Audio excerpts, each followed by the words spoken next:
No Brasil, a Organização Mundial da Saúde estima que são cerca de 12 milhões de pessoas que enfrentam algum tipo de problema de dependência química. Esse número é muito alarmante, até porque expressa uma certa fragilidade mental e psicológica de jovens, adultos, idosos que procuram nas substâncias ilícitas, muitas vezes, a solução para os seus problemas. Isso não acontece. Então, essas pessoas se veem em maus lençóis. O Sistema Único de Saúde, o SUS, é o órgão responsável para prover a saúde de todos os brasileiros e de pessoas que habitam aqui no Brasil. Mas, embora que o SUS tenha a obrigação também de fornecer tratamento para pessoas vítimas de dependência química, a demanda e algumas dificuldades, como falta de vontade política, infelizmente têm dificultado muito o acesso dessas pessoas aos tratamentos que elas precisam. Na verdade, já existe uma grande rede de CAPs, Centros de Atenção Psicossociais, espalhados no Brasil afora, mas mesmo assim ainda é insuficiente o número de unidades, o número de profissionais, os investimentos voltados para o tratamento dessas pessoas. E aí entra em ação as ONGs, entidades sem fins lucrativos, entidades filantrópicas e também as igrejas, que visam tentar fazer a sua parte para resolver ou para amenizar o problema do abuso de substâncias químicas que causam dependência. Agora, a pergunta é a seguinte: será que o envolvimento de igrejas com seus dogmas, doutrinas e até mesmo desvios de finalidade nos tratamentos aplicados a essas pessoas doentes realmente funciona? Será que a igreja tem os mecanismos necessários para inibir a vontade de consumir as substâncias químicas e os malefícios do vício dessas substâncias? Será que a igreja tem os mecanismos necessários para resolver este problema? É sobre este assunto que eu gostaria de tratar no vídeo de hoje. Vigilante da Razão, o seu canal de opinião e crítica. Meus amigos e minhas amigas, visualizadores, inscritos, você que caiu aqui de paraquedas, eu sou Denilson Douglas, o apresentador do canal Vigilante da Razão, e você, claro, é muito bem-vindo a este canal, a mais este vídeo que preparamos com todo carinho para você. No tema de hoje, eu gostaria de tratar sobre o seguinte assunto: escândalos no paraíso, cães gulosos à vista. Este tema é bastante sugestivo e foi indicação de um dos nossos inscritos. E nós vamos procurar tratar sobre este assunto importantíssimo, que é o perigo que existe no envolvimento das igrejas evangélicas com o tratamento de pessoas vítimas de dependência química em nosso país. Eu já falei que os números são muito alarmantes, isso é um problema, sim, de saúde pública. As cracolândias e as mini cracolândias que existem no Brasil afora são provas disso. E o grande envolvimento dessas pessoas que estão já à margem da sociedade com crimes hediondos, muitas vezes, por conta ou agravado pelo uso de substâncias ilícitas. Isso é muito sério. Números da Organização Mundial de Saúde apontam que pelo menos 9% da população ativa brasileira já fez uso de alguma substância química, dentre elas substâncias ilícitas.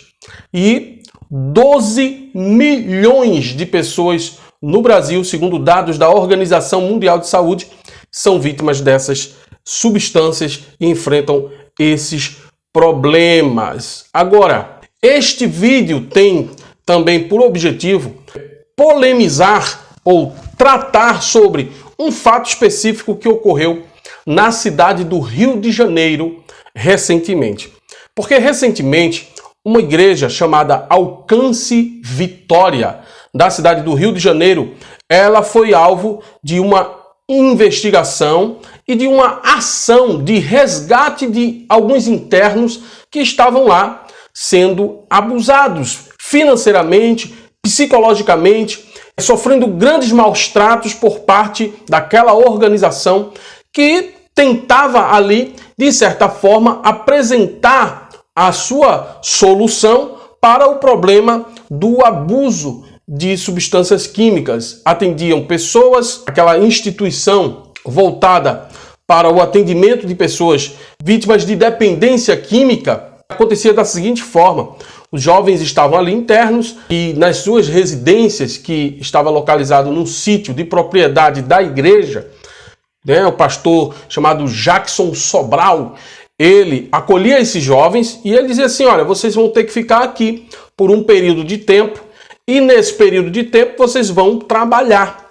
Acontece que esse pastor, ele entrou em contato com alguns comerciantes da região, dono de mercadinho, dono de fábrica de suco, e essas empresas acolheram esses jovens para tentar ocupá-los, para ocupar as suas mentes, até porque parte do tratamento de pessoas com dependência química é também inserir essas pessoas no mercado de trabalho para que elas tenham uma ocupação e não fiquem aí com a mente desocupada. Então, acontece que o salário que essas pessoas recebiam, que poderia chegar a R$50 por dia, esse salário era retido pelo pastor e pela organização da igreja e da casa de recuperação que ele mantinha, e apenas parte do salário era repassado para os internos. Isso constitui crime. Isso constitui crime de escravidão de ganho. Esse crime ele é caracterizado por serviços que são feitos fora da residência do interno e esse serviço ele não é devidamente remunerado para o interno. Então era isso que acontecia. O pastor, por um lado, retia parte do salário, cerca de 50%, e ainda exigia que os internos frequentassem a igreja e também dizimassem. Você sabe que o dízimo é uma prática comum em 99,9% das igrejas evangélicas e aqueles internos tinham que dizimar. Então era 50% que era retido para a manutenção, suposta manutenção da entidade, mais os 10% de dízimo. Então o interno ficava com apenas 40% do seu salário. Isso não poderia acontecer. E ainda por cima, as investigações comprovaram que naquela unidade de tratamento, naquela entidade de tratamento dos internos, eles eram servidos com alimentos de péssima qualidade. Eles eram, inclusive, servidos com muitos alimentos vencidos. É uma prática comum nas empresas, nos grandes atacadistas. Quando o alimento está próximo do vencimento, eles doam para instituições para que essas instituições consumam antes do vencimento. Isso também é uma coisa questionável, porque inclusive aqui onde eu moro existe uma entidade vinculada à Igreja Católica, né? A Obra de Maria. E por muitas vezes os jovens, os adolescentes, as crianças voltam das reuniões que essa instituição promove com danones, iogurtes, biscoito próximo da data de vencimento.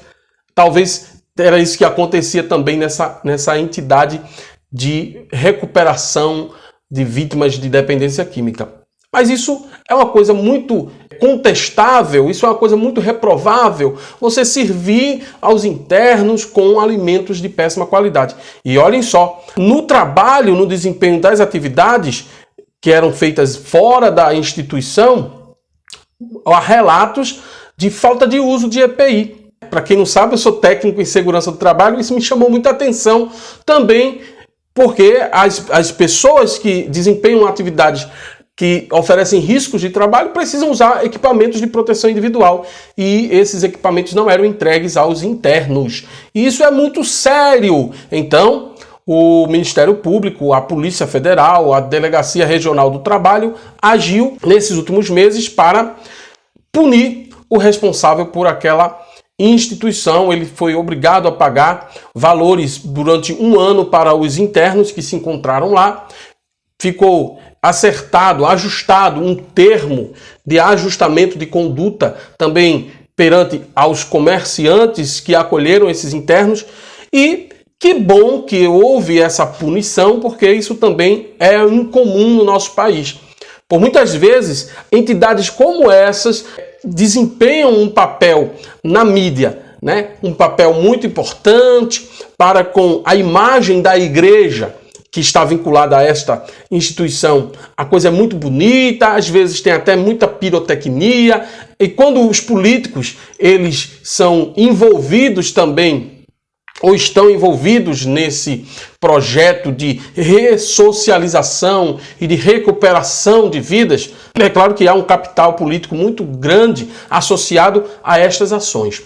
Só que, na pesquisa que fizemos, verificamos que são cerca de 2.900 instituições vinculadas ao Ministério da Cidadania, ao governo federal. E muitas dessas instituições recebem auxílio do governo, auxílio financeiro para custear a permanência desses jovens. Acontece o seguinte, quando as instituições elas estão aptas para receber esses recursos, muitas vezes os recursos são recebidos e não são utilizados da maneira correta. Então, parte da renda dessas instituições também são de arrecadação, de doações das pessoas e das empresas. Há empresas que doam alimentos, há empresas que doam recursos, mas é necessário uma grande fiscalização no nosso país. Nós não podemos aceitar os desmandos ocasionados pelas instituições de recuperação que já foram, inclusive, punidas, muitas delas, por maus tratos aos internos, por agressão aos internos, internos que muitas vezes morrem dentro dessas instituições. Isso não pode acontecer. Se faz necessário que no nosso país haja uma fiscalização e não uma demagogia quando as igrejas evangélicas elas estão envolvidas com todo esse trabalho, que é um trabalho louvável. Eu não estou aqui para criticar o trabalho das casas de recuperação. Aqui no meu município existe uma que faz um trabalho belíssimo. É vinculada a uma igreja. Não é essa questão de atingir as igrejas pelo simples fato de elas se envolverem com isso. Agora, por um lado, as igrejas não podem obrigar os internos que elas acolhem a frequentar as igrejas, os cultos. E também não pode constranger estes internos a cumprirem regras que muitas vezes diz respeito a um isolamento indevido dos familiares, à retenção de recursos que os internos têm ou teriam, sabe? Ao usufruto de uma mão de obra barata. Isso não pode acontecer. Além de ser um desvio de finalidade, é uma coisa que fere a dignidade humana muitas vezes. Você não vai gostar de ver um ente querido seu, que infelizmente caiu nessa vida miserável de dependência química, está numa instituição que o maltrata, que o agride, que o manipula. De maneira alguma. Isso precisa ser colocado em pauta. Qual é o limite da igreja que organiza e que fiscaliza e administra uma casa de recuperação como esta? Quais são os limites? Até que ponto a vontade do interno está sendo respeitada ou se está sendo realizada na sua mente uma grande lavagem cerebral para aferir vantagens, inclusive vantagens financeiras, para que a instituição religiosa se sobreponha, sabe? Comandando a mente, os passos e a vida deste interno que já está tão fragilizada por conta do uso de substâncias químicas. Eu tenho visto no Brasil afora uma grande demagogia por parte das igrejas com relação a este atendimento. Por um lado, elas acham que a fé e a prática religiosa é suficiente para que o interno seja restaurado. Isso não é verdade. Um problema de dependência química, eu tenho uma irmã, inclusive, que é dependente química. E eu sei muito bem que o processo de dependência química envolve muita condição mental, psicológica, sabe? Muita condição neurológica, que é alheia a questões de fé. É claro que os especialistas dizem que é necessário que haja uma interação social, que é necessário que haja uma política de inserção desse interno na sociedade e em todos os seus mecanismos, já que a religiosidade faz parte dos mecanismos de vida de muita gente. Sugere-se, mas não impõe-se. Uma das coisas muito ineficientes quando o relacionamento humano está em pauta é a deficiência de impor. Você não pode impor nada a seu ninguém. Inclusive, muitos internos procuram tratamento por conta própria, porque eles querem se libertar. Porque eles querem se ver livre dessa vida miserável. Mas por imposição, não. Impor a religiosidade a uma pessoa que está sendo beneficiada de uma instituição é simplesmente imoral. Por quê? Porque você está oferecendo um tratamento e em troca o interno professa a fé naquela fé que você defende. Isso é um absurdo. Eu entendo que não há nada mais especial do que ver um varão chorando na presença do Senhor, viu? Quando a gente bota Deus na frente, dá tudo certo. Pratique as verdades de Deus que você vai ouvir aqui e nada irá te derrubar. Nada. Porque nós precisamos abrir os nossos olhos espirituais, porque ciladas do diabo são armadas todos os dias. É tolo aquele que não percebe tal verdade.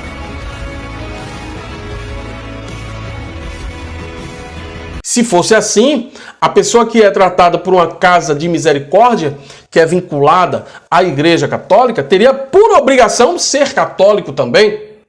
Não bastasse as imagens que estão lá, não bastasse a presença maciça dos religiosos e de todos os seus costumes e usos, isso é um assunto muito polêmico.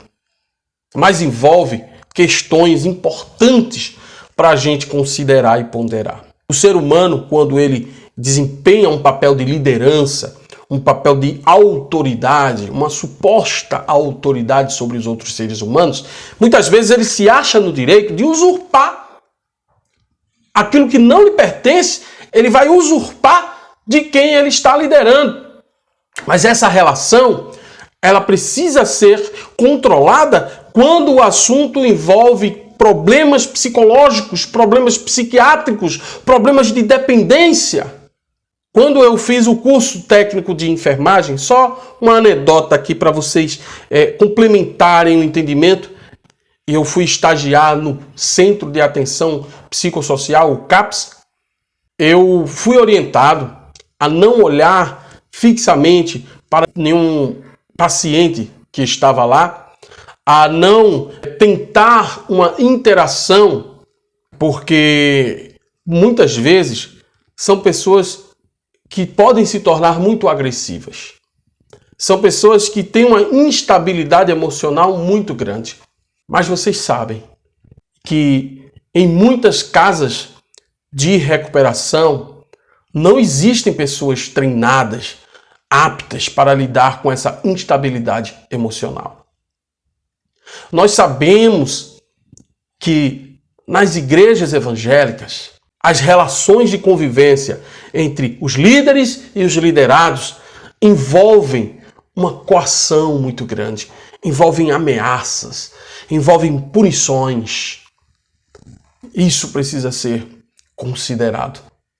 Gente, volto a dizer que eu não sou contra a ação de entidades vinculadas à igreja no tratamento e na recuperação de pessoas vítimas de dependência química ou de qualquer outro problema que seja.